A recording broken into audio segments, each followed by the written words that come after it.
Joining us now is Democratic Senator Amy Klobuchar of Minnesota. Senator Klobuchar, Europe came together and approved $54 billion in aid for Ukraine earlier in the month. In light of Donald Trump's comments about NATO, and if the House doesn't vote this, just how big a failure is this for the U.S. with Europe, especially with a lot of members of Congress, reporters like myself, heading to Munich, where Ukraine is going to be a big subject 2 years into this war? No, you never think that Donald Trump can continue to shock you, but he certainly did this weekend when he said that Russia should be able to do, in his words, whatever the hell they want.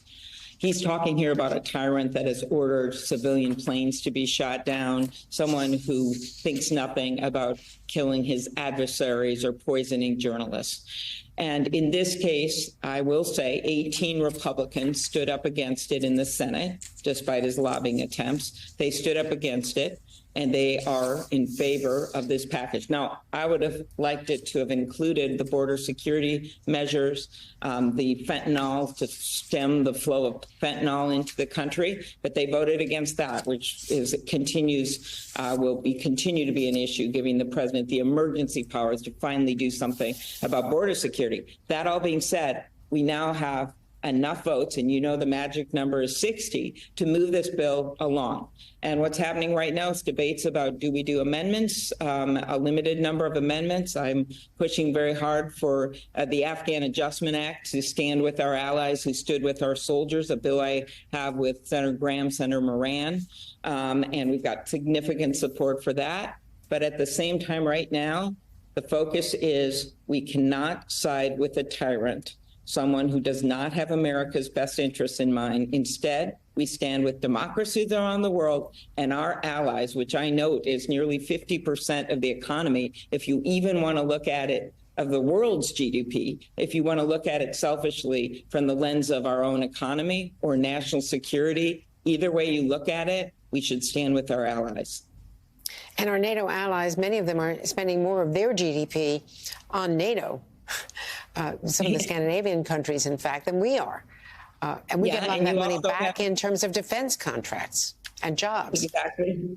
And these countries have also, I stood at the border in Poland, they've taken in 40 European countries, have taken in 40 countries around the world, have taken in 8 million refugees.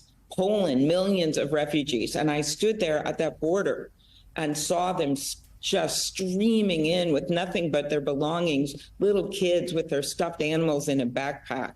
We all know this has been going on. And at this point, militarily, we're seeing it's an ammunition war. We've seen Russia about 10,000 rounds a day versus Ukraine 2,000 rounds a day. And that's why our aid, in addition to the commitment of the European nations, is so critical. Because if Putin is allowed to just march into Ukraine, there's nothing stopping him from keeping on marching into other NATO countries, which would trigger our military involvement, something no one wants. And it's every bit of a reason, again, to stand with our allies.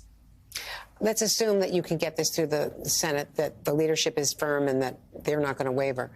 But how damaging is it to have failure in the House? Is there any prospect that there could be a discharge petition or some way to get it onto the House floor past the Speaker?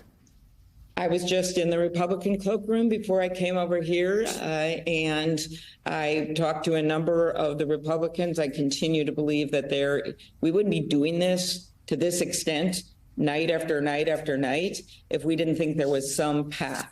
We don't have a choice but to stand up for Ukraine and stand with democracies, for our own country's security and for the world's security. And I have not counted that out at all. That has to happen. They have to find a way to get to, yes, we know their most extreme people are not going to be supporting it, but there's a whole lot of people on the Democratic side and on the Republican side that have been very strong about this national security package, not to mention what it means in other parts of the world as well.